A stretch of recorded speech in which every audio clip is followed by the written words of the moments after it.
नमस्कार साथियों, गौरव ज्ञान धारा में आप सभी का स्वागत है।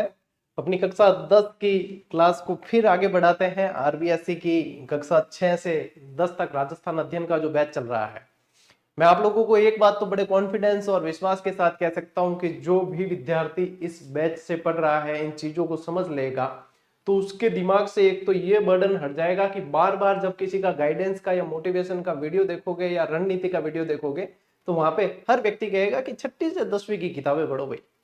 उसमें आप लोगों के उसमें से ही प्रश्न बनेंगे। पिछले पेपर उठा के देखिए, उनमें से ही प्रश्न बने हैं। यूं की यूं लाइन, यूं के यूं शब्द बने हैं। तो ये बैच बहुत इंपॉर्टेंट है। आप में से कुछ लोग अभी भी इसकी इंपॉर्टेंस नहीं जान पा रहे हैं ढंग से, जबकि आप लोगों को प्रमाण मिल चुके हैं। इनके प्रश्न लगातार 2026 के जितने भी एग्जाम हुए उसमें देख लो, हूबहू जो कहते हैं ना, वो यहीं से बने हैं। तो ये बहुत इंपॉर्टेंट है जो इनसे पढ़ रहा है। मैं ये विश्वास के साथ कह सकता हूँ, कॉन्फिडेंस लेवल बहुत ज्यादा हाई रहेगा। और प्रश्न भैया जो भी आरबीएससी में से एक भी शब्द यदि पूछ लिया, गलत करने की संभावना बिल्कुल नहीं है, क्योंकि अपन बिल्कुल याद करने के पैटर्न पे चल रहे हैं। अब तो आप लोगों के लिए देखो, स्लाइड्स भी कितनी क्रिएटिव तरीके से बनाई जाती है ताकि सारी चीजें याद हो जाए। तो नियमित रहना, कहने का मतलब यूं है, ये इतनी देर जो ज्ञान दिया है इसका मतलब यह है कि आपको नियमित रहना है। नियमित रह गए तो समझ लो कि सिलेक्शन हो गया। चलिए, राजस्थान के उत्सव, त्योहार और मेले की क्लास को आगे बढ़ाते हैं। ये पार्ट 2 है। पार्ट 1 कल आ गया था और पार्ट 3 कल आएगा। ठीक है, तो ये बहुत इंटरेस्टिंग है। इसमें कहानियां भी बहुत सारी है। बढ़िया तरीके से पढ़ो, बढ़िया तरीके से सुनो और नोट करो और याद करो, बस काम खत्म। चलिए, अरे भाई साहब, वो त्योहार, आहा, आखा तीज, इनके गए आखा तीज, अक्षय तृतीया, एक स्पेशल 1 मिनट शो भी बना के दिया था आपको अक्षय तृतीया से संबंधित। अब इसमें आखा, आखा मतलब मारवाड़ी समझो ना, आखे और मतलब क्या है, पूरा, यानी कि जिसका क्षय नहीं हो उसे कहा जाता है अक्षय तृतीया। अब थे देखो ना कि 11 2 है, 12 2 है, यहाँ कर दिया अगर पूनम 2 है, अमावस 2 है, तो यानी कि तिथि टूट रही है। यहाँ अक्षय तृतीया का मतलब ये होता है कि इसका क्षय नहीं हो सकता, तिथि टूटती नहीं है। लेकिन कलयुग में तो अक्षय तृतीया भी 2-2 मना दी, बताओ विडंबना है कि नहीं है? तो यहाँ पे इसका मतलब ही है कि अक्षय है, क्षय नहीं हो सकता, यानी कि अबूझ हवा इनके। अबूझ हवा यानी जिन बूझ कराने की जरूरत नहीं है, महाराज ने पूछाने की जरूरत नहीं है, क्या नहीं, वह चीज है कि यहाँ पे जिसके जो है शादियों के मुहूर्त नहीं सूझते हैं ना, जिसके निकलते नहीं है मुहूर्त है, उनके भी आखा तीज के दिन शादियां हो जाती है। राजस्थान के अंदर स्पेशली मारवाड़ में सबसे ज्यादा शादियां आखा तीज के दिन होती है। तो ध्यान रखना, इस आखा तीज का बहुत ज्यादा महत्व है ना। क्या ध्यान रखेंगे, यह त्योहार बैसाख माह के शुक्ल पक्ष की तृतीया को आता है। तीज, तृतीया यानी तीज, देसी भाषा में ध्यान रखियो है। हाँ चलिए, अबूझ सावा क्या है, यानी बूझ कराने की जरूरत नहीं है। अबूझ मतलब अबूझ दो तरह भाई, एक तो बड़द आदमी बहनी बिन मतलब बिन भी अबूझ के यानी कि वो भाई अति बलशाली है, वो कोई देखे न करे कि कोई भी तोड़ फोड़ कर सके, वो भी अबूझ है। वो अबूझ है यानी बूझ कराने की जरूरत नहीं, यानी पूछाने की जरूरत नहीं है किसी को, महाराज को भी पूछाने की जरूरत नहीं है। जन सामान्य में इसे अबूझ सावे के रूप में मान्यता प्राप्त है, जिसके कारण किसी भी शुभ कार्य के लिए अलग से मुहूर्त निकलवाने की आवश्यकता नहीं होती। इसको कहते हैं अबूझ सावा। अबूझ सावा, सावा क्या होता है, यानी कि शादियां वगैरह यानी के सावो के हवा बढ़ाना जावा, तो वही चीज है, सावो बिन के। ठीक है, चलिए सामाजिक प्रथा और वर्तमान स्थिति देखते हैं। इस दिन देखो, ये बाल विवाह भाई साहब इतनी ज्यादा संख्या में होते थे इसलिए कह रहा हूं क्योंकि बाल विवाह अब निषेध है। प्रशासन इस दिन विशेष अलर्ट रहता है, प्रशासन विशेष अलर्ट रहता है। और अब तो बहुत सारी हेल्पलाइन दे रखे हैं नंबर। और अब तो भाई साहब सोशल मीडिया का दौर ऐसा है कि पता चल जाए, एक तो पड़ोसी रही है बोले एक दूसरे माते, तो किन ठा पड़ जाए कि ओ भाई साहब कम उम्र में पढ़ना रहे हो, तो वही वीडियो बना भेज सके, इन्फॉर्मेशन दे दे। तो आजकल तो इसकी मतलब संख्या बहुत कम हो गई है। बाल विवाह जो सही भी है, बाल विवाह एक सामाजिक कुरीति है, अपराध है, बाल विवाह नहीं होने चाहिए, तो अब तो कम हो गया। पहले जो है देखो, यहाँ पे लिखा भी है, पूर्व में ग्रामीण क्षेत्रों में बिना मुहूर्त निकलवाए इस दिन बहुत बड़ी संख्या में बाल विवाह हो जाता है। थाली में पढ़ना देता, थाली में समझो, थाली में पढ़ना यानी कि मतलब कोई साल भर का बच्चा बच्ची भी हो तो उसको तो लेके कैसे जाए, तो थाली में बिठा के 6 महीने 7 महीने के भी बाल विवाह कर दिए जाते थे। और बाल विवाह का सबसे बड़ा दुख दंश कब झेलता है, जिसकी शादी बाल विवाह में हो गई, अब जो बड़े होते हैं उनके विचार नहीं मिलते, गुण नहीं मिलते, पसंद नहीं आते, उसके बाद में भी फिर भाई उसको अपनाना पड़ेगा कि बुढ़िया कर दी कि शादी तो कर दी। तो वो बाल विवाह वाला बाद में जो है गोटे देता है। इसलिए बाल विवाह अब वैसे भी खराब है बाल विवाह, और वैसे देखें तो ये बाल विवाह कुरीति के अंदर इसीलिए तो लिया गया। अब देखो सुधार, वर्तमान में प्रशासन के कड़े रुख और सामाजिक जागरूकता के कारण अब बाल विवाहों में कमी आ गई है। एक अपराध है, इसको रोकना चाहिए। अक्षय तृतीया के दिन दान, पूजन, जप, तप, स्वाध्याय, विवाह, गृह प्रवेश, सोना चांदी खरीदो, बर्तन फर्तन, ये सब शुभ काम जो है वो अक्षय तृतीया के दिन होते हैं। अक्षय तृतीया का भाई साहब महत्व बहुत बड़ा है, इसलिए एक स्लाइड में पूरा कौन है तो जी परिचय वो है, ले स्क्रीनशॉट, आगे बढ़ा बजे। बैसाख महीने री तीज है, ध्यान रखियो, ठीक है। चलो हाँ, अब देखो इस दिन क्या, इस दिन 7 धान की पूजा होती है। क्या ध्यान रखोगे, 7 धान की पूजा की जाती है, ठीक है। कृषि शुगुन, इस दिन किसान कृषक अपने खेतों में हल चलाकर अच्छी वर्षा और बेहतर फसल की कामना करते हैं।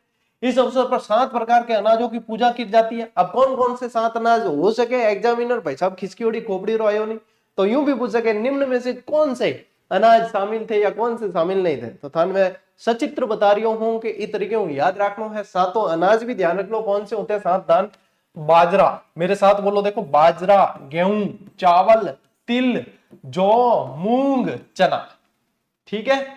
मुख्य मुख्य तो याद रह जाएंगे, बाजरा याद रह जाएगा, जौ याद रह जाएगा, चना याद रह जाएगा, गेहूं याद रह जाएगा, चावल याद रह जाएगा। कहाँ ध्यान देना है, एक तो तिल पे ध्यान देना है, एक मूंग पे ध्यान देना है कि ये वाली चीजें भी है। कौन कौन सी है बोलो साथ साथ, वापस ऐसे याद नहीं होगा। बाजरा, गेहूं, चावल, तिल, जौ, मूंग, चना, ठीक है। अब नहीं बोलोगे तो ये याद रखना। 7 धान भी पूछ सकते हैं। पारंपरिक भोजन, देखो इस दिन खींचड़ा बनाने की बहुत परंपरा है। इस दिन विशेष रूप से गेहूं और बाजरे का खींच बनाया जाता है। खींचड़ा यानी इसको खींच भी बोलते हैं, ठीक है, खींच बनाया जाता है। अन्य पकवान खिचड़े के साथ गुड़ की गलवाणी और मंगोड़ी का साग बनाया जाता है। अब देखो गुड़ की गलवाणी है ना भाई साहब, मेरी तो फेवरेट है, मेरी तो फेवरेट है गुड़ की गलवाणी। इनके राब, गुड़ राब भी बोलते हैं। वो राब छाछ वाली मत समझना, वो छाछ राबड़ी वो अलग होती है, इसको गुड़ की राब भी बोलते हैं। और ये गुड़ की गलवानी ये जो होती है ना भाई, बहुत बढ़िया लगे, एकदम टेस्ट आ जाए मुंह में, है। एक इस दिन छिपकली देखने की भी परंपरा है कि इस दिन यदि छिपकली दिख जाए तो भाई साहब लीला लहर हो सकती है, धन की वर्षा हो सकती है। तो ये भी थोड़ी सी है। और इस दिन छिपकलियां दिखती नहीं, छिपकलियां छुप जाती है, हाइड एंड सीक खेलती है छिपकलियां भी, बताइए। उन्हें भी पता होता है आज भाई साहब मेरी जरूरत पड़ेगी, यूं तो इंसान डरे और आज देखना चाहे वह भी छुप जाए कि हमें आज कौन दिखा है, ऐसा होता है। देखो बीकानेर के अंदर विशेष महत्व है क्योंकि बीकानेर स्थापना दिवस है। इस दिन अक्षय तृतीया के दिन ही बीकानेर शहर की स्थापना हुई थी। स्थापना दिवस से जुड़ा होने के कारण इस त्योहार में अन्य जगहों की तुलना में और भी अधिक जो है उत्साह के साथ मनाया जाता है। तो ये ध्यान रखना है अपने को, है ना, ये ध्यान रखना। बीकानेर में विशेष महत्व है। किसान इस समय खेती वगैरह मतलब यहाँ प्रारंभ कर लेते हैं, एक बार नहीं भी हल जोता होता जोत लेते हैं ताकि अच्छे संकेत है इसमें, है ना। खींच बनाया जाता है, ग्वार फली की सब्जी बनाई जाती है, ये भी ध्यान रखना। ग्वार फली की सब्जी, गुड़ की राब यानी कि ये गुड़ की गलवानी, ये बहुत यहाँ पे फेमस इस दिन भोजन रहता है। चलो स्क्रीनशॉट लो, आगे बढ़ते हैं। देखो अब अक्षय तृतीया का पौराणिक और ऐतिहासिक महत्व जो आप लोगों के आरबीएससी की पुस्तक में नहीं दे रखा, लेकिन अपने को ध्यान रखना है। इसका मैंने एक वीडियो भी बना के दिया था 1 मिनट शो कि इस दिन क्या क्या हुआ था, कि ये इतना बड़ा दिन क्यों माना जाता है। तो देखो भगवान परशुराम का जन्म हुआ था इसी दिन। भगवान विष्णु के छठे अवतार परशुराम जी का अवतरण हुआ। त्रेता युग का प्रारंभ माना जाता है। काल चक्र के अनुसार इसी दिन सतयुग के बाद त्रेता युग की शुरुआत हुई। गंगा का अवतरण हुआ। राजा भागीरथ ने घोर तपस्या के बाद पवित्र गंगा को इस दिन स्वर्ग से पृथ्वी पर उतारा था। महाभारत का लेखन महर्षि वेदव्यास ने गणेश जी के साथ मिलकर महाभारत का लेखन इसी दिन शुरू किया है। अक्षय पात्र की प्राप्ति हुई वनवास के दौरान, वनवास में भी अज्ञातवास के दौरान, ठीक है। 1 साल अज्ञातवास मिला था पांडवों को उसमें, तो भगवान कृष्ण ने द्रौपदी को अक्षय पात्र दिया था जिससे कभी भी भोजन समाप्त नहीं हो। अज्ञातवास में रह रहे, भोजन नहीं मिला तो फिर जो है इनको अपना प्रण तोड़ना पड़ सकता है। तो भगवान कृष्ण ने उस समय क्या दे दिया, एक अक्षय पात्र दिया जिसमें से भोजन कभी समाप्त नहीं होता था। सुदामा और कृष्ण का मिलन, दरिद्रता से परेशान सुदामा जब कृष्ण से मिलने पहुंचे तब इसी दिन सुदामा के 2 मुट्ठी चावल के बदले अपार धन संपत्ति अक्षय वैभव सौंप दिया था इन्होंने। यहाँ पे 1-2 मुट्ठी चावल लेके आए सुदामा और वहां पे जो है बिना कहे कृष्ण भगवान को पता चल गया और उधर जो है इनके महल, इनकी कुटिया जो थी वो महल में बदल गई सुदामा की, है ना। ये था। बद्रीनाथ के कपाट खुलते हैं। देखो उत्तराखंड के प्रसिद्ध बद्रीनाथ धाम के कपाट शीतकाल के बाद इसी दिन भक्तों के लिए खोले जाते हैं। बांके बिहारी के चरण दर्शन, वृंदावन के अंदर बांके बिहारी मंदिर में साल में केवल इसी दिन ठाकुर जी के चरण दर्शन करवाए जाते हैं, ठीक है। माता अन्नपूर्णा का अवतरण हुआ इस दिन। माता पार्वती ने अन्नपूर्णा रूप धारण कर पृथ्वी पर अन्न का संकट दूर किया था। और जैन धर्म में भी महत्व है। जैन धर्म में प्रथम तीर्थंकर भगवान ऋषभ देव ने गन्ने के रस से अपना 1 वर्ष का कठिन उपवास, जिसे पारना कहते हैं, वो तोड़ा था। ठीक है, तो ये देख लो इतना बड़ा महत्व है अक्षय तृतीया का, जिनके आंखा थे जिन वास्ते तो क्या कि अबूझ छावा है, इसमें किसी की पूछ कराने की जरूरत नहीं, क्योंकि सारे शुभ काम जो है इसी दिन हुए थे। ठीक है, अब तो समझ गए। देखो यहां से समझ जाओ, ठीक नहीं चित्र से भी समझ जाओगे। ठीक है, चलिए अब स्क्रीनशॉट ले लो टावर। चलो भाई आगे बढ़ना। अब देखो राजस्थान के अन्य त्योहार आपके बिल्कुल ये जो है बिल्कुल शॉर्ट में दे रखे हैं, एक ही पैराग्राफ के अंदर जो है आरबीएससी ने दे दिए हैं, लेकिन आरबीएससी की किताबें जब पूरी होगी ना तब तक आप सारा जो है अपन अध्ययन कर चुके होंगे। ठीक है, तो चिंता मत करो। और भी मैं बताऊं, देखो त्योहारों को और विशेष रूप से एक एक त्योहार को डिटेल में पढ़ना है तो क्या करोगे, यूट्यूब, जैसे ये क्लास पूरी हो जाए उसके बाद में यूट्यूब की सर्च बार के अंदर जाओ, जहां से कोई भी वीडियो ढूंढते हो वहां पे लिखो राजस्थान के मेले और त्योहार, आगे लिखो जीजेडी गौरव सर, सर्च कर दो। 3-4 पार्ट में पढ़ा रखा है और 3-4 बार पढ़ा रखा है और ट्रिक से पढ़ा रखा है, याद करवा रखे हैं चीजें, तो देख लो वहां से। ठीक है, फिर कोई चीज जब ऐसे कह दूं ना, जिसको जो नए जुड़े हो तो वो देख लेना, क्योंकि टावर जो है काफी टाइम जुड़ी उड़ा ए देखी उड़ी है क्लास।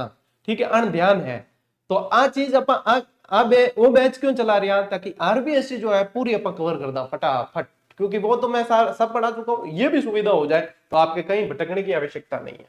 देखो सामान्य भारतीय उत्सव और स्थिति देखें, पूरे देश में मनाए जाने वाले त्योहार राजस्थान में भी उतने हर्षोल्लास से मनाते हैं, जैसे रक्षाबंधन होगी, जन्माष्टमी है, गणेश चतुर्थी है, नवरात्रि है, दशहरा, दीपावली, मकर संक्रांति, शरद पूर्णिमा जिस दिन अमृत बरसता है, बसंत पंचमी है ना, गार्गी पुरस्कार देते हैं इस दिन, नाग पंचमी है, सारे त्योहार यानी कहीं कोई मना रहे हैं तो वो राजस्थान में तो मनाएंगे ही मनाएंगे। कुछ एक ऐसे जैसे अलग होते, जैसे छठ की पूजा है तो वो जैसे बिहार वगैरह वहीं पे स्पेशली मनाए जाते हैं, है तो जो मतलब स्पेशल किसी राज्य के हैं वो नहीं देखे, तो अपन जो है जितने अधिकांश त्योहार राजस्थान में तो ऐसे कैसे मनाए जाते हैं। देखो ऋतु तथा धर्म परिप्रेक्ष्य में मनाए जाने वाले त्योहारों में ये सारे जो ऊपर लिखे हुए हैं ये प्रमुख है, और जैन संप्रदाय के भी त्योहार आपको ध्यान रखना है, इनमें सबसे जबरदस्त जो महत्ता जिसकी ज्यादा है वो पर्युषण पर्व है। देखो श्रद्धा भाव जैन संप्रदाय में संबंधित है ना, एक उत्सव बड़ी श्रद्धा से मनाते हैं, पर्युषण पर्व जो कहते हैं, जिसको पर्युषण बोलते हैं लेकिन पर्युषण है लिखेंगे तब। ठीक है, यह जैनों का सबसे पवित्र और महत्वपूर्ण उत्सव है, भाद्रपद माह में मनाया जाता है। इसमें देखो जैन संप्रदाय 2 शाखाओं में बटा है, एक शाखा कहलाती है श्वेतांबर और एक कहलाती है दिगंबर। तो श्वेतांबर और दिगंबर दोनों ही अलग अलग मनाते हैं, लेकिन मुख्य रूप से आपको ध्यान रखना है भाद्रपद माह वाला जो है वह मेन है, तो ये पर्युषण पर ध्यान रखना है आपको। धार्मिक गतिविधियों में देखो श्रावकगण इस मौके पर मंदिर जाकर पूजन अर्चन और कीर्तन, व्रत, उपवास आदि प्रक्रियाओं द्वारा आत्मा शुद्धि, संयम और नियम का पालन करते हैं। संवत्सरी पर्युषण पर्व उत्सव के अंतिम दिन संवत्सरी कहलाता है, और क्षमावाणी पर्व के अश्विन कृष्ण प्रतिपदा को इस पर्व के मौके पर सभी श्रावक एक जगह एकत्रित होकर एक दूसरे से क्षमा याचना मांगते हैं, जिसको बोला जाता है मिच्छामि दुक्कडम, यानी कि अपने सभी जो है कृत्यों की क्षमा याचना मांगते हैं। मिच्छामि दुक्कडम जो है मेरे कृत्यों के लिए, मेरे अपराधों के लिए, मेरे से जो गलतियां हुई है उसके लिए मुझे माफ करें, ये वाली भावना होती है इस समय। ठीक है, तो ये ध्यान रखना, क्षमापना जो है मिच्छामि दुक्कडम के नाम से जाना जाता है जैन संप्रदाय के अंदर। ठीक है, बाकी मैंने आपको बताया ना त्योहार वाली वो अगर डिटेल में पढ़ना है, जैन धर्म के, अपने मुस्लिम संप्रदाय के, ईसाई संप्रदाय के, सिंधी समाज के सारे त्योहार मैंने याद करवा रखे, और जो अभी तक इन क्लासों से और अपनी जीजेडी की सारी जो है क्लासेस जितनी दे रखी है आपको करवा रखी है, उनसे वंचित हो तो समझ लो कि आपने फिर पढ़ा ही क्या है, आपने फिर याद किया ही क्या है। तो आप लोगों ने पढ़े हैं काफी, तो 10-20% जो नए बच्चे भी जुड़ते हैं, जो हमेशा हर साल जुड़ते रहते हैं, तो उन्हें जानकारी नहीं हो तो बता दो कि प्ले लिस्टें बनी हुई है सारी, उसमें जाकर आप देखो, नोट्स मेकिंग पैटर्न पे ट्रिक से याद करवाई हुई चीजें हैं, बढ़िया तरीके से पढ़ो, याद करो, है कहीं कोई भटकने की आवश्यकता नहीं, कहीं कोई पैसे खर्च करने की आवश्यकता नहीं है। ले स्क्रीनशॉट।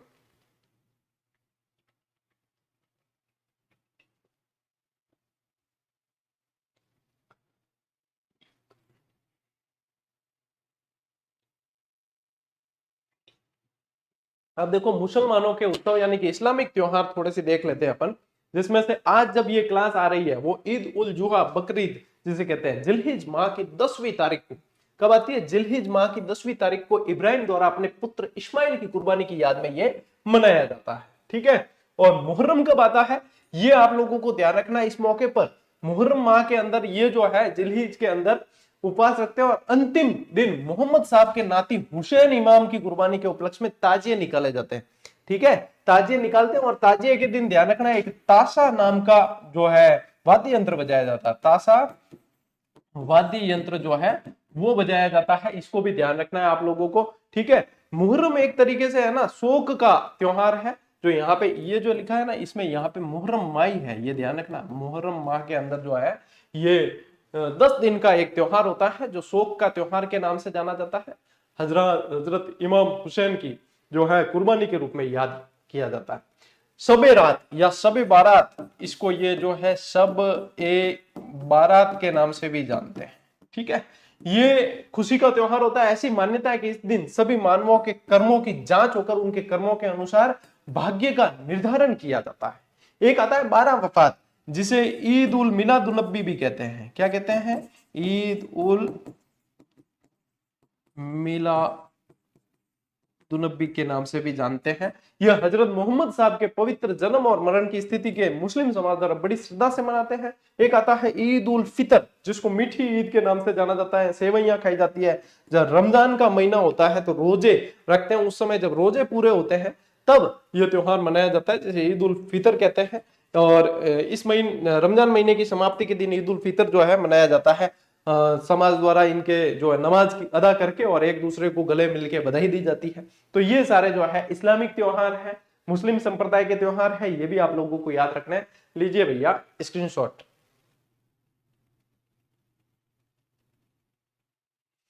चलो आगे बढ़ते हैं। ईसाइयों के त्योहार। अब ईसाइयों के त्योहार में ध्यान रखना है 1 जनवरी यानी नया साल अपन जो मनाते हैं ना, Gregorian calendar, happy new year, वो ग्रेगोरियन कैलेंडर ये है। अब अपने हिंदू संस्कृति के अंदर जो है वो अपन चैत्र शुक्ल प्रतिपदा से नव वर्ष को प्रारंभ मानते हैं। और वैसे ग्रेगोरियन कैलेंडर जो अपन डेट जो मानकर चलते हैं वो 1 जनवरी, इनका ईसाइयों के पहला साल 1 जनवरी से माना जाता है। देखो इसके अंदर क्या ध्यान रखना है आपको, क्रिसमस डे के दिन तो ईसाई इनका जो है ईसा मसीह का जन्म हुआ था। क्या ध्यान रखोगे? ईसा मसीह का जन्म हुआ था। कब हुआ था? क्रिसमस पे ईसा मसीह का जन्म होता है, ये आप लोगों को ध्यान रखना है। और ईस्टर के दिन है ना, ईस्टर किस उपलक्ष्य में मनाया जाता है? जब ईसा मसीह को सूली पर चढ़ाते हैं उसके बाद में इनका पुनर्जन्म होता है। तो ईस्टर के अंदर क्या ध्यान रखोगे? ये पुनर्जन्म के रूप में मनाया जाता है। ठीक है, ये ध्यान रखना है आप लोगों को।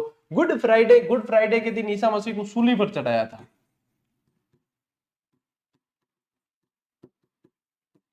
ठीक है, तो ये कुछ ध्यान रखना है। लोग इन्हें गिरजाघरों, इनके मंदिर क्या होते हैं? गिरजाघर कहलाते हैं। गिरजाघरों में जाकर पूजा करते हैं। ठीक है, तो जितने भी ईसाई कम्युनिटी के लोग हैं वो इन्हें धूमधाम से मनाते हैं। अब कुछ महापुरुषों की जयंतियां भी आती है और कुछ जो है व्रत वगैरह भी आते हैं, जो यहाँ पे शॉर्ट में ही दे रखा है आपके आरबीएससी में। जैसे कि आप देखोगे तो यहाँ पे ध्यान रखना, महावीर जयंती, हनुमान जयंती, ये कब आ जाते हैं? ये तो चैत्र महीने के अंदर ही आ जाते हैं। नरसिंह जयंती आ गई, बुद्ध जयंती आ गई, तो ये कुछ जयंतियां हैं आप लोगों के आती है। फिर कुछ व्रत आते हैं, जैसे कि ज्यादातर तो देखो अमावस, एकादशी, पूर्णिमा, ये व्रत होते हैं ज्यादातर। और अमावस, एकादशी और पूर्णिमा तीनों के आपको बहुत शानदार जीजीडी फैक्ट बनाकर दिए हैं। वेबसाइट अपने GGDhub.com पे ये सारी चीजें उपलब्ध है। जीजीडी फैक्ट 1 नंबर से लगा के 500 तक जीजीडी फैक्ट, फिर आप लोगों के जीजीडी प्रो फैक्ट, फिर आप लोगों के अब आप लोगों के जो अल्ट्रा प्रो आते हैं वो यूट्यूब की कम्युनिटी में या अपने जो है इंस्टाग्राम पे और यहाँ पे दिए जाते हैं। और अपना एक और टेलीग्राम चैनल है GGD एजू हब, उस पे भी आप लोगों को मिलते हैं। तो भाई सब सुविधा सारी कर रखी है, लेकिन यूं है प्लेटफॉर्म बहुत ज्यादा होगा तो छोरा के ध्यान कम रहे।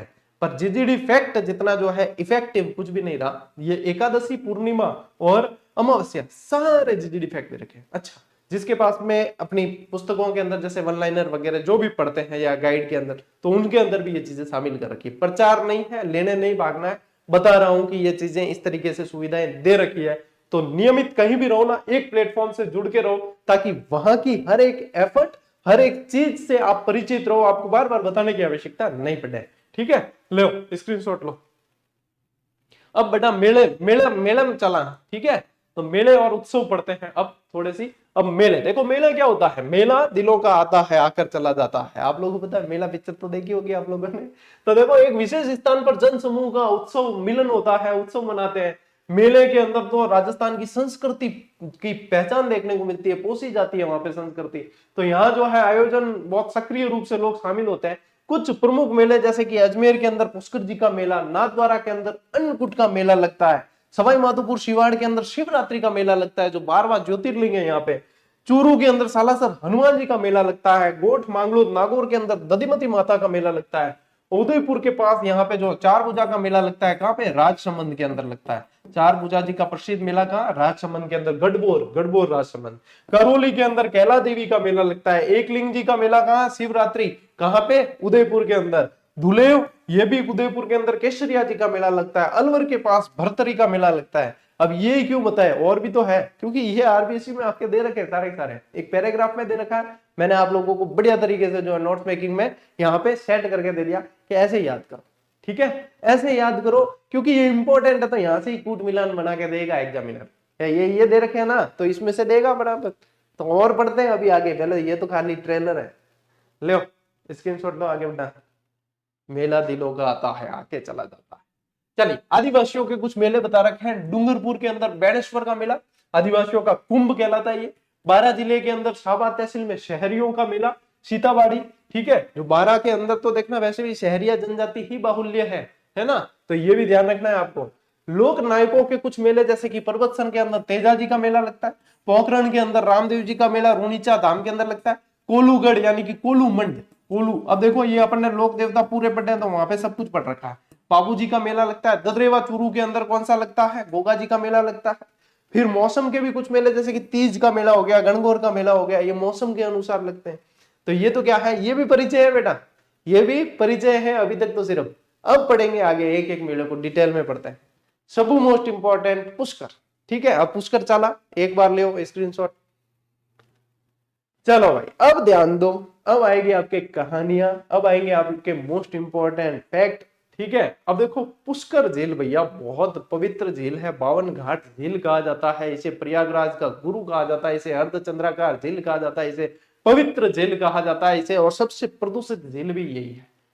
बहुत सारे इसके बारे में फैक्ट बनते हैं। देखो, पुष्कर कहाँ पड़ता है, पुष्कर पड़ता है अजमेर के अंदर। अजमेर जिले का पुष्कर जो हिंदुओं की आस्था का प्रमुख केंद्र है, यहाँ पे ब्रह्मा जी का मंदिर, जो पहले एकमात्र ब्रह्मा मंदिर था, लेकिन उसके बाद में फिर छिंच बांसवाड़ा का भी बना है, बालोतरा असोतरा के अंदर भी ब्रह्मा जी का मंदिर है, लेकिन सबसे पहले जो है एकमात्र ब्रह्मा मंदिर पूरे विश्व के अंदर यहाँ पुष्कर के अंदर ही था। तो पुष्कर ब्रह्मा जी का मंदिर बहुत ज्यादा प्रसिद्ध है, ठीक है। ये एकमात्र ऐसा मंदिर है जिसमें उनकी विधिवत पूजा की जाती है। सावित्री माता का भी मंदिर है। यह मंदिर ब्रह्मा जी के मंदिर के जस्ट पीछे की पहाड़ियों पर स्थित है। और कार्तिक मास की पूर्णिमा, मेलों का तो भरा रहा टाबरा, कार्तिक मास की पूनम, ठीक है, कार्तिक पूनम ने मेड़ो भरे। दीप दान का विशेष महत्व है इस दिन। पुष्कर झील के अंदर दीप दान किया जाता है। विशेषता क्या, अपनी विशालता के कारण यह मेला अनुपम माना जाता है, ठीक है। पुष्कर मेला पूरा हुआ, अरे नहीं हुआ, अभी बहुत पढ़ना है। पुष्कर मेले को रंगीन मेला भी कहते हैं। क्या कहते हैं, रंगीन मेला। अरे पशु मेला भी लगता है यहीं, ऊंट की बिक्री के लिए बहुत ज्यादा जाना जाता है। देखो जल्दी तो, अरे ऊंट दिखे, राज्य पशु ऊंट। देखिए, अब देखो पौराणिक कथा भाई साहब, ब्रह्मा जी ने एक राक्षस को मारा था जिसका नाम था वज्रनाथ, और उस राक्षस को मारने से 3 यहाँ पे झीलें बनी थी। और वो वाली भाई साहब, ये अभी तक प्रश्न नहीं बना है, ये आरबीएससी के अंदर आपको पूरी स्टोरी, अपनी जो बुक आई है ना उसके अंदर, वस्तुनिष्ठ संग्रह के अंदर भी एक भी न तो स्टोरी छोड़ी, न एक भी लाइन, न एक भी फैक्ट, एक्स्ट्रा जानकारी, जैसे कि उपनाम मैंने बोल के बताए, ये सारे दिए उसके अंदर। क्यों, क्योंकि प्रश्न बनते हैं। आरबीएससी वाला खुद मूल पुस्तकों में देना भूल गया तो क्या अपन छोड़ देंगे क्या, कत्ते ही नहीं छोड़ा, भाव ही नहीं छोड़ा। जिन जिन बच्चों ने पुस्तक अभी तक ले ली है उनको बहुत बहुत बधाई, शुभकामनाएं। और उनसे उनके कमेंट देख लो, मतलब पिछले 4-5 दिन में अपने चैनल पर कम से कम कमेंट आए हैं तो आप मानकर चलो 10-15 हजार से ज्यादा। कुछ बच्चों के मिल नहीं रही इसलिए आए, कुछ बच्चों मिल गई तो खुशी का ठिकाना नहीं है। कई जने तो ऐसे जो तकिए के पास में रखकर सो रहे हैं और मतलब रात को उठ के पढ़ रहे हैं, मतलब उन्हें छोड़ने की इच्छा नहीं हो रही। कई बच्चे ऐसे 150 पेज पढ़ चुके हैं। ऐसा तभी हो सकता है जब उस किताब में, देखो मार्केटिंग से कुछ नहीं होता, उस किताब में मेहनत की गई हो ना, तब वह चीज संभव है। मार्केटिंग की स्पेशली किताब तो मार्केटिंग नहीं चले, अगर है किताब मार्केटिंग 1000-2000 मान लो बिक भी जाए, लेकिन ये जो प्रेम मिलता है ना वो मिलता है मेहनत से। और जरूर पढ़ना, मैं कहूंगा आप अपनी जितनी पुस्तकें हैं उसके अंदर जिस भी एग्जाम की तैयारी कर रहे हो, इतना कॉन्फिडेंस के साथ कह रहा हूं तो उसको आपको शामिल करना है अपनी उन पुस्तकों के अंदर। फिर आप लोगों को देखो मजा आएगा बहुत शानदार वाला। देखो राक्षस का अंत, कौन सा राक्षस, वज्रनाथ, क्या नाम था इसका, वज्रनाथ। प्राचीन समय में पुष्कर में वज्रनाथ नामक एक राक्षस था जिसने आतंक मचा रखा था। अच्छा, ये जो टॉपिक पढ़ा रहा हूं उसका अभ्यास उससे कर लेना, फिर आपको आनंद आएगा कि अच्छा इससे प्रश्न ऐसे बन रहे हैं, इसमें डिटेल इतनी है, ये जो पढ़ा है उसकी भी जानकारी है, उसके अलावा भी है, तो आनंद तो तभी आएगा ना, साथ में कंप्लीट तैयारी होगी। राक्षस का संहार किया। देखो, राक्षस द्वारा ब्रह्मा जी की संतानों की हत्या की बात जानकर ब्रह्मा जी ने प्रकट होकर कमल के फूल से उनका संहार किया। क्या किया? कमल के फूल से उनका संहार किया। किसका? वज्रनाथ राक्षस का। यहाँ पे क्या ध्यान रखोगे? वज्रनाथ। ये चलिए नाम मैं वापस लिख देता हूं, वज्रनाथ। अच्छा, यहाँ लिखा हुआ ऊपर, ठीक है, ये लिखा हुआ वज्रनाथ राक्षस। 3 झीलों का निर्माण हुआ है। कमल की पंखुड़ियां जिन 3 स्थानों पर गिरी वहां 3 झीलें बनी है। एक ज्येष्ठ पुष्कर, एक कनिष्ठ पुष्कर, एक मध्यम पुष्कर। ठीक है, इसका जो ज्येष्ठ पुष्कर है इसका सबसे ज्यादा जो है महत्व है। कौन कौन सी बनी? ज्येष्ठ पुष्कर, कनिष्ठ पुष्कर और मध्यम पुष्कर, ये 3 तरह की झीलें बन गई।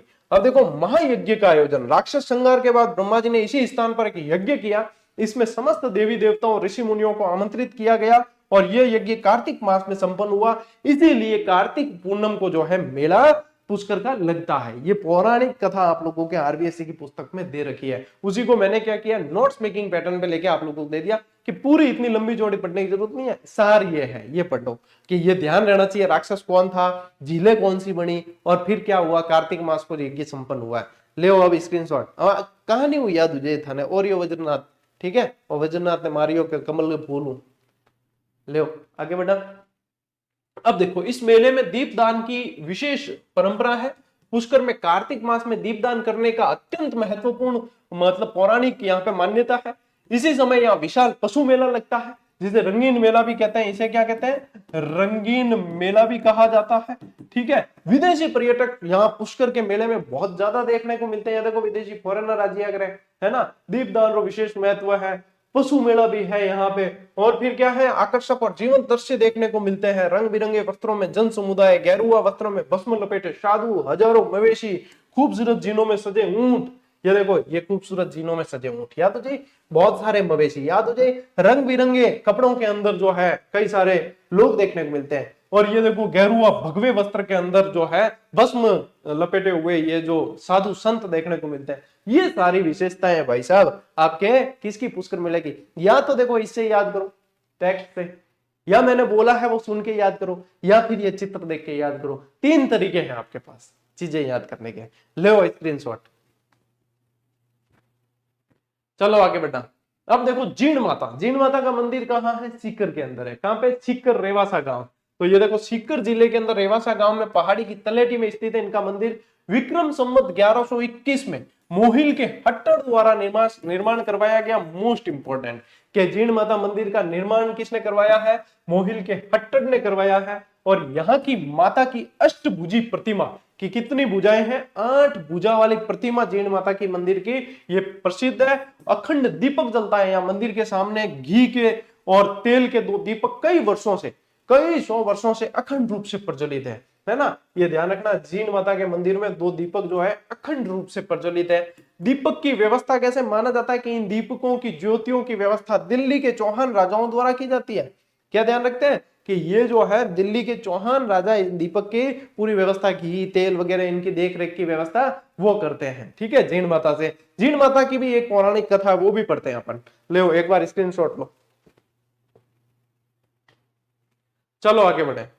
देखिए, पौराणिक कथा क्या है? भाई बहन का संबंध यहां से रहा है। हर्ष और जीण दोनों भाई बहन थे। देखो यहाँ पे नजर आ रहा है, जिनके माता पिता का बचपन में ही स्वर्गवास हो गया था। जीण का तप, यानी जीण माता जो है भावज यानी कि भाभी के तानों से दुखी हो गई थी। इनके जो है जब भाई की शादी हो गई तो भाभी बहुत ताने देती थी इन्हें, तो अपने भाभी की तानों से दुखी हो गई थी। अपने भाई का घर छोड़ के रेवासा की पहाड़ियों में तपस्या करने चली गई।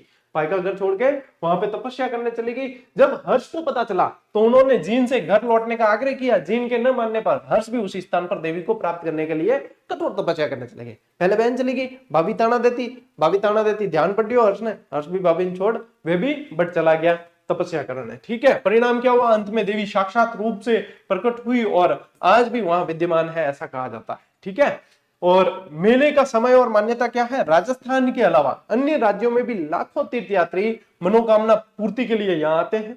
कब बढ़ता है मेला? चैत्र और अश्विन माह के नवरात्रों में यहाँ पे विशेष चहल पहल रहती है, मेला उस समय लगता है, चैत्र और आश्विन नवरात्र के समय में यहाँ पे मेला लगता है। जीण माता के संबंधित भी ये पौराणिक स्टोरी आप लोगों को ध्यान रखनी है, ठीक है। चलो टापर ले स्क्रीनशॉट, चलो आगे बढ़ा। अब देखो खाटू श्याम जी मंदिर, खाटू श्याम जी मंदिर तो बहुत ज्यादा श्रद्धालु जाते हैं आजकल, है ना, खूब ज्यादा। अभी कुछ समय पहले ही मेला संपन्न हुआ है खाटू श्याम जी का। तो देखो सीकर जिले में स्थित जिला मुख्यालय से करीब 50 किलोमीटर दूर। अब ये क्यों लिखा है, क्योंकि आजकल प्रश्न जो बन रहे हैं उसमें ऐसे ही देते हैं कि यहां से जो है कितने किलोमीटर दूर है, 3-4 तथ्य देते हैं, उसमें ये भी लाइन आ जाती है। तो ये मतलब आपको ध्यान रखना है भैया, पढ़ेंगे अब। अभी तो ये क्या, अभी कक्षा 10 का जब अपन जो पर्यटन के स्थल वाला जो टॉपिक पढ़ेंगे उसमें देखना ये किलोमीटर बहुत आएंगे, उसमें रामगढ़ से 40 किलोमीटर दूर वगैरह, ऐसे बनदेवरा के बारे में और आएगा। तो ये चीजें अब थोड़े सी आप लोगों को भाई साहब ये याद करने पड़ेंगे, क्योंकि ये याद होंगे तभी उन 4 तथ्यों में से क्या सही है क्या गलत है वो आप पता लगा पाओगे और कर पाओगे, ठीक है। देखो स्वरूप देखिए, श्री कृष्ण के ही एक स्वरूप श्री श्याम जी का यह मंदिर बहुत ही विख्यात है।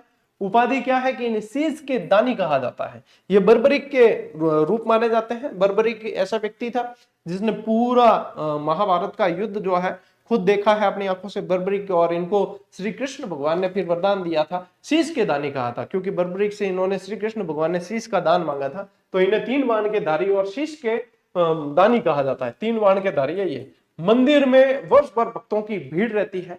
फाल्गुन माह के शुक्ल पक्ष की 10वीं से द्वादशी तक वार्षिक मेला लगता है यहाँ। और मंदिर के निकट ही श्याम बगीचा और श्याम कुंड भी दर्शनीय है यहाँ पे, ठीक है, श्याम बगीचा और श्याम कुंड। तो बोलो खाटू श्याम जी महाराज की जय। ले स्क्रीनशॉट। आगे बेटा, इनके शीश की पूजा होती है यहाँ पे, ठीक है। चलिए अब भरतरी का मेला देखते हैं। भरतरी का मेला कहाँ है, अलवर से 40 किलोमीटर दूर।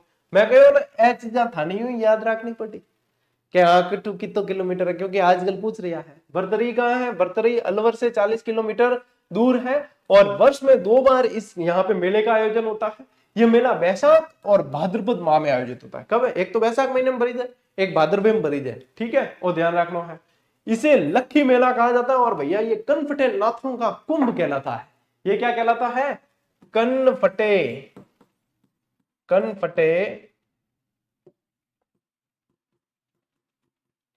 नाथों का कुंभ कहलाता है, देख लो यार, ठीक है। अब देखो साधुओं का स्वरूप कैसा, हाथों में चिमटा, कमंडल, शरीर पर राख लपेटे, लंबी दाढ़ी और लंबे बालों वाले यहाँ पे साधु होते हैं, जिन्हें कनफटे बाबा कहा जाता है। यहाँ सैकड़ों कनफटे बाबाओं का जमावड़ा होता है। साधुओं की भारी संख्या के कारण ये लघु कुंभ के रूप में जीवंत हो उठता है। और इतने भस्म लगाए हुए और इस तरीके के यहाँ पे साधु, नाथ संप्रदाय कहते हैं ना, यानी कि नाथ संप्रदाय भगवान भोले बाबा को पूजने वाले होते हैं। भोले बाबा की फौज में आप लोगों को पता भूत प्रेत वगैरह सब होते हैं। और इतने साधुओं को, इन नाथ संप्रदाय के साधुओं को एक साथ यदि देख लो तो वैसा काचे पुचे तो है हालत ही खराब हो जाए, क्योंकि इतने साधुओं को, वो भी कनफटे नाथों को एक साथ देखा। देखो यहाँ पे एक ऐसे भस्म लगा के और ऐसे घूमते हैं। तो यहाँ पे जो है ये बहुत जबरदस्त दृश्य देखने को मिलता है। ले स्क्रीनशॉट। देखो राजा भर्तरी, राजा भर्तरी उज्जैन के राजा थे। अब सुनो एक कहानी। राजा भर्तरी उज्जैन के राजा थे। ये सन्यासी कैसे बने, तो ये मतलब क्या है, एक बार कहीं गए थे तो इनको किसी तपस्वी ने अमर फल दिया। क्या दिया, अमर फल। अमर फल यानी कि वो खाने से ये कभी बुजुर्ग नहीं होते, बूढ़े नहीं होते। अमर फल उसे कहते हैं कि बुजुर्ग नहीं हो सकता। जो इंसान अमर फल को खा ले वो कभी बुजुर्ग नहीं हो सकता। तो इनको जो है साधु महात्मा ने अमर फल दिया। इन्होंने सोचा कि मैं अमर फल लेके खा के क्या करूंगा। ये अपनी एक रानी पिंगला से बहुत ज्यादा जो है प्रेम करते थे। तो इन्होंने जो है अपनी रानी को जाके कि मेरी रानी जो है मैं उससे बहुत प्रेम करता हूं, मैं तो भले के डोकरा होकर मर भी जाऊं तो कोई नहीं। वो जो है बिल्कुल ऐसे उसका जो है भाई शरीर और बहुत यौवन अच्छा है, तो वो हमेशा जो है ऐसी सुंदर रहनी चाहिए। तो उसको ले जाके दे दिया। अब पिंगला का प्रेम प्रसंग किसी और से चल रहा था, ठीक है, गांव के किसी युवक से जो है उनका प्रेम प्रसंग किसी और से चल रहा था। तो पिंगला ने सोचा कि मैं तो भाई खा के क्या करूं, मैं उससे प्रेम करती हूँ तो उसको दे देती हूँ। उसने, पिंगला ने उस युवक को दे दिया। उस युवक का प्रेम प्रसंग, वो किसी और वैश्या पर मोहित था, तो उसने बोले फल ले जाके उस वैश्या को दे दिया। उस वैश्या ने सोचा कि मैं तो वैसे मेरी तो दुर्गति हो रही है और इस पूरे ही राज्य का उद्धार करने वाले तो हमारे राजा है, तो हमारे राजा जो है वो हमेशा ऐसे के ऐसे रहना चाहिए। तो उसने वापस ले जाके वो उन्हीं राजा भर्तरी को दे दिया। जब वो फल वापस लौट कर पूरे चक्र के माध्यम से बर्तरी तक आया, उन्होंने पता लगाया कि ये कैसे हुआ, तब उनका जो है मोह भंग हो गया। तब उन्होंने सोचा कि जिस पर अपन सोच रहे हैं कि अपना, जिस पे भाई ज्यादा अपन रखते हैं, अपना दिल है जिस पर, और ये तो मतलब सारा ही मोह माया है, यहाँ तो सब जगह धोखा है। तो फिर उन्होंने जो, उनके वैराग उठ गया पूरी तरीके से, उनका विश्वास उठ गया लोगों के ऊपर से, और उन्होंने जो है फिर संन्यास लेने की ठान ली। तो अपनी रानी पिंगला, राजपाट सब कुछ छोड़ के और साधु बन गए। ये थी राजा भर्तरी की कहानी। तो देखो, जनश्रुति के अनुसार गोपीचंद भर्तरी एक बहुत बड़े राजा थे, उज्जैन के राजा थे। रानी पिंगला उनकी पत्नी का नाम था, और पिंगला अत्यंत सुंदर थी।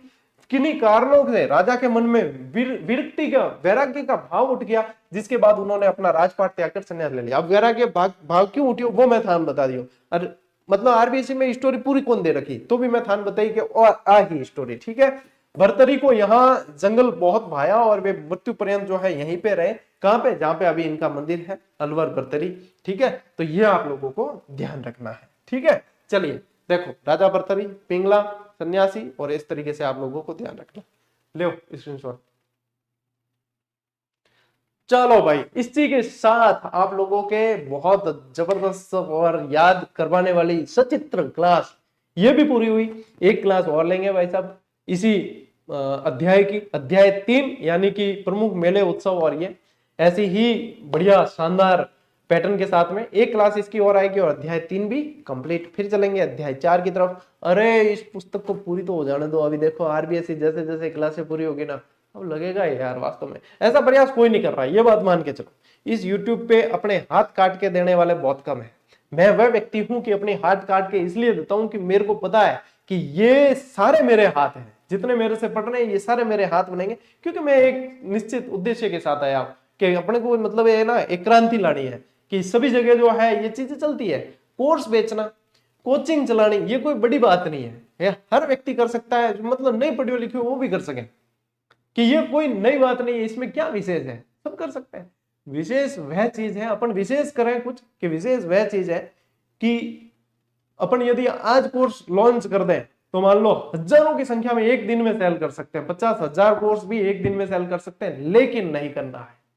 क्यों? क्योंकि अपनी क्लासें कोई खरीद नहीं पाए, इस जो बात पे कायम रहना। 5 साल तो हो गए भाई साहब अडिग रहते हैं, और 5 साल तक जिनकी कोई लोभ वगैरह मोह माया नहीं आई है, तो मतलब आगे भी नहीं आ सके। क्लास यूं ही चाली थे भी सब सिलेक्शन लेवला, और छोटा भाई बहन भी जो भी है बीएड बीएसटीसी वगैरह जो करन आई सीईटी वगैरह वे भी मैं पढ़ी, वे भी सिलेक्शन ली, फिर बड़ा छोटा भाई बहन भी पढ़ी। तो निश्चिंत रहो कि जब तक आप लोग पढ़ना चाहोगे ना, मैं पढ़ाऊंगा आप लोगों को, बस बाकी निश्चिंत रहो। आप लोग बढ़िया तरीकों में पढ़ो, याद करो, आगे बढ़ो, नौकरी लगो, मौज करो, राज करो। अब मिलते हैं अपन अगली क्लास में, अगले सेशन में। तब तक के लिए राम राम, जय हिंद।